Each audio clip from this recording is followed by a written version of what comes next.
Amoureux de la physique, bonjour. Une vidéo sur la nomenclature des composés oxygénés. Alors, les alcools, les aldéhydes, les cétones, les acides carboxyliques. On va partir du principe que cette vidéo, elle vient après la nomenclature des alcanes, que nous devons donc maîtriser. Alors, dans les composés oxygénés, il y a bien sûr au moins un atome d'oxygène. Et donc, pour définir la nomenclature, je vais chercher en fait où se situe dans ma molécule cet oxygène et quel est son environnement. Cela va me donner en fait le groupe fonctionnel à qui appartient cette molécule.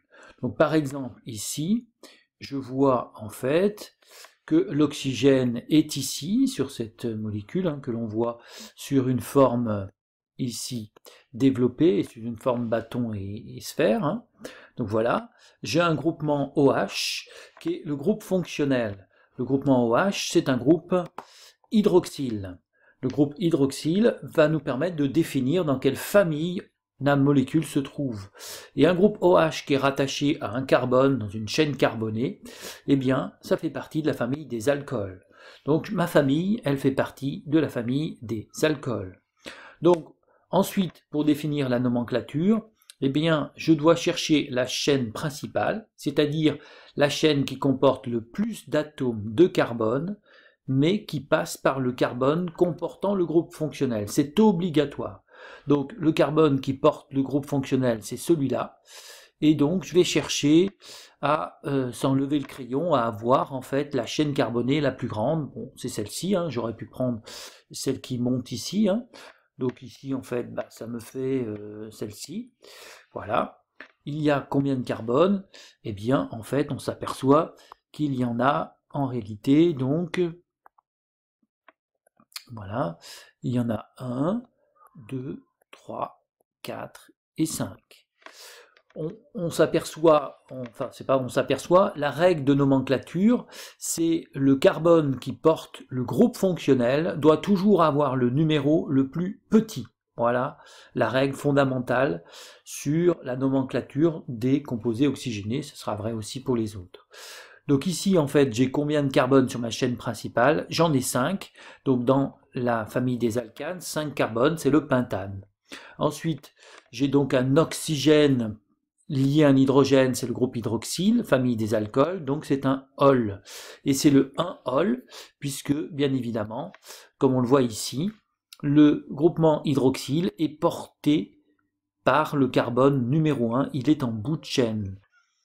Ce qui nous donnera donc un alcool primaire, puisque le OH est en bout de chaîne, il est porté par un carbone qui n'est lié qu'à un seul carbone lui aussi. Voilà.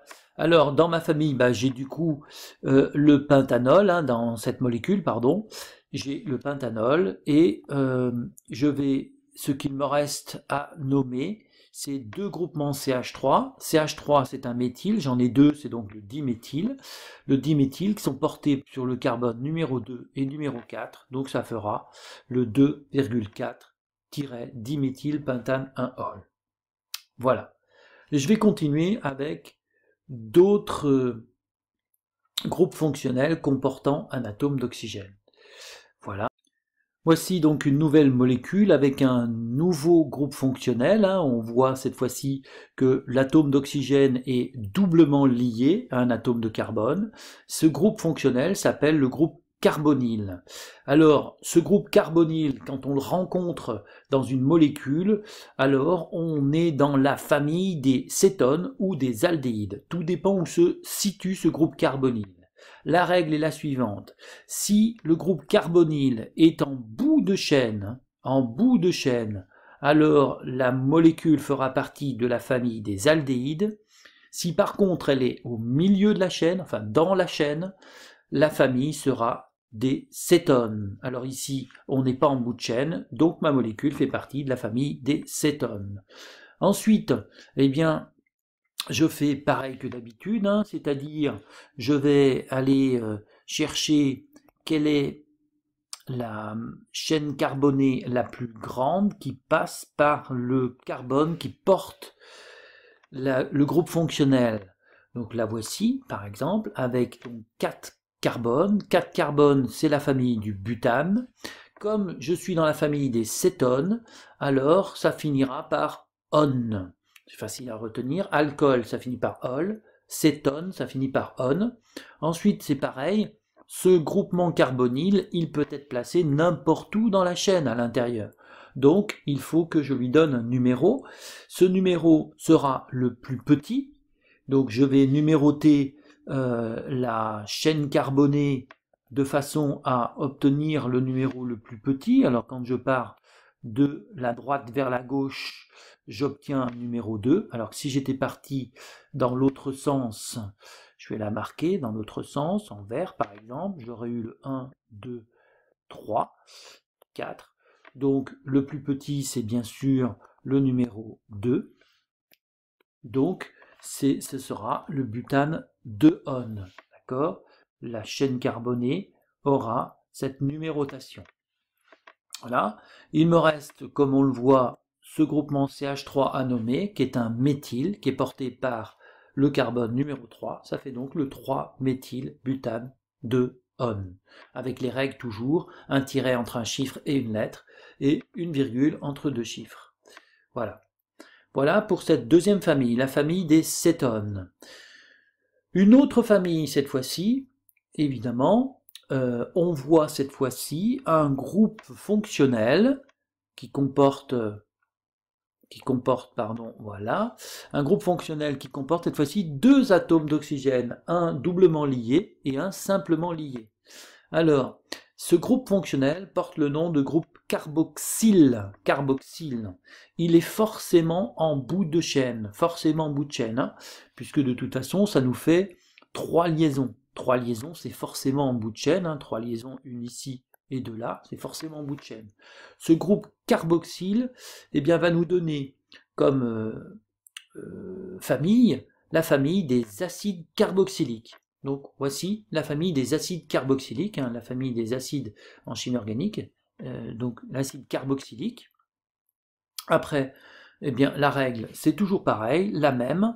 Hein, je vais aller chercher quelle est la chaîne carbonée la plus grande qui passe bien sûr par le carbone qui porte le groupe fonctionnel. Donc le carbone qui porte le groupe fonctionnel, c'est celui-ci. Hein, ne pas se piéger à partir, par exemple, sur la droite, là, hein, où j'avais plus de carbone, mais ça c'est faux, hein, puisque en fait il faut absolument qu'il passe par le carbone qui contient le groupe fonctionnel. Donc voilà ma chaîne carbonée la plus grande. Pareil, je vais la numéroter, hein, comme d'habitude, et le numéro qui porte le groupe fonctionnel, carboxyle, portera obligatoirement le numéro le plus petit, à savoir ici le numéro 1, puisqu'elle est en bout de chaîne. Donc 1, 2, 3, 4, 5 et 6. Donc j'ai une chaîne carbonée à 6 carbones, c'est donc de l'hexane. Je fais partie de la famille des acides carboxyliques, alors on donnera le nom de acide, et ensuite on finit par oïque, acide carboxylique, acide ici hexanoïque. Voilà, l'acide hexanoïque, et il me reste ces 2 morceaux à identifier. Hein. J'ai un groupe donc ici qui est un groupe éthyle à 2 carbones, et ici un groupe méthyle à un seul carbone. Je vous rappelle que dans l'ordre, on commence par l'ordre alphabétique, donc éthyle, ça commence avant méthyle, donc c'est l'éthyle en premier, qui est sur le numéro 2, hein, carbone numéro 2, et ensuite le méthyle, qui est sur le carbone numéro 4, ce qui fait un acide 2-éthyle, 4-méthyle hexanoïque. Voilà. Autre molécule, cette fois-ci, voici le groupe fonctionnel, c'est le groupe carbonyle, hein, qu'on a déjà vu tout à l'heure, un carbone doublement lié à un oxygène. C'est donc soit une cétone, soit un aldéhyde, mais d'après ce que j'ai dit tout à l'heure, cette fois-ci on voit que ce groupement carbonyle est en bout de chaîne, c'est donc la famille des aldéhydes. Donc, comme d'habitude, je vais aller chercher la chaîne carbonée la plus grande qui porte le carbone du groupe carbonyle, voilà. Ensuite, même chose, je vais numéroter en commençant ici par le carbone qui porte le groupe carbonyle, qui est en bout de chaîne, donc c'est le numéro 1, forcément. Il doit toujours être le numéro le plus petit, hein, je vous rappelle. Donc 1, 2, 3, 4, 5 et 6. Donc on a 6 carbones, c'est donc de l'hexane. On est dans la famille des aldéhydes, donc ça finira par al. Et là, on ne met pas de numéro, hein, hexane, al, forcément, puisqu'il est toujours en numéro 1. Il est toujours en bout de chaîne, donc c'est le numéro 1. Ensuite, il me reste eh bien, ces 3 groupements CH3, qui sont des méthyles, donc ça me fait du triméthyle, porté par le carbone 2, 3 et 4, donc 2, 3, 4, triméthylhexane, hexanal, pardon. Voilà. Voilà. En fait, toutes les familles que l'on doit connaître hein, dans le programme de première des composés oxygénés, à savoir les alcools, les aldéhydes, les cétones et les acides carboxyliques. Voilà. Dernière petite chose, l'écriture topologique. En chimie, eh bien, on cherche toujours à minimiser l'écriture, à écrire le moins de choses possible, mais sans perdre de renseignements. Alors voici une molécule, eh bien on peut écrire ça d'une manière différente, comme ceci. Ceci est l'écriture dite topologique. Dans cette écriture topologique, eh bien qu'est-ce que l'on remarque? On remarque d'abord qu'on a caché les carbones et les hydrogènes. Aucun hydrogène n'est présent, sauf le groupement OH, dans le OH, et tous les hydrogènes sont portés par des carbones, ont disparu. Et tous les carbones ont disparu. En fait, ce que l'on voit, c'est tout simplement seules les liaisons entre les atomes de carbone sont représentées. Vous voyez, cette liaison qui est ici, elle est représentée ici. Et au bout, là, ici, il y a un carbone. En fait, au sommet de chaque tiret, hein, qui change de direction à chaque fois, eh bien, on a un atome de carbone.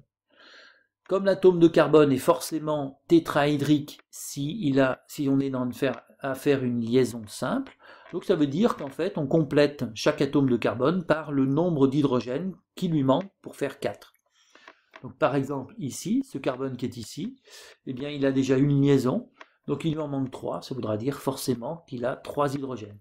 Donc vous voyez qu'en fait, avec l'écriture topologique, on a diminué au maximum l'écriture, mais sans perdre des renseignements, parce que ce que l'on ne perd pas, c'est que pour reconnaître ces molécules, il me faut voir absolument le groupe fonctionnel. Donc les groupes fonctionnels seront toujours représentés, ou les doubles liaisons aussi seront toujours représentées.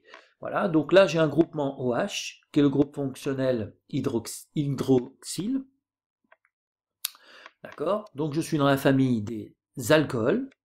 J'ai 6 carbones. Hein. 6 carbones, je vais les montrer avec le surligneur. Donc 1, 2, 3, 4, 5 et 6. On les voit ici, 1, 2, 3, 4, 5 et 6. Je vous rappelle qu'il doit obligatoirement passer par le carbone qui porte le groupement hydroxyle. Donc ici, ensuite, si je numérote la chaîne carbonée, le carbone qui est ici, devra porter le numéro le plus petit. Donc si je démarre de la droite, j'ai 1, 2, 3, 4, 5 et 6. Et si je pars de la gauche, j'ai 1, 2, 3, 4. Donc je vois que le numéro le plus petit, c'est le 3. Donc la numérotation se fera de la droite vers la gauche. Et donc c'est un hexane 3-ol. Il me reste à donner comme nom et numéro de placement ces deux groupements qui sont là, qu'on revoit ici sur cette molécule. Ce sont des méthyles, donc j'ai un diméthyle qui sera porté par le carbone 2 et le carbone 4. Voici le 2,4-diméthylhexane 3-ol. Donc maintenant, à la fois l'écriture topologique et la nomenclature avec les composés oxygénés, pour pouvoir l'acquérir, il faut s'entraîner. Alors, bien sûr, ce sera le propre d'une autre vidéo que je vous conseille d'aller voir, mais surtout, entraînez-vous à écrire dans un sens ou dans l'autre, écrire la nomenclature, écrire le nom connaissant la molécule, et écrire la molécule connaissant le nom.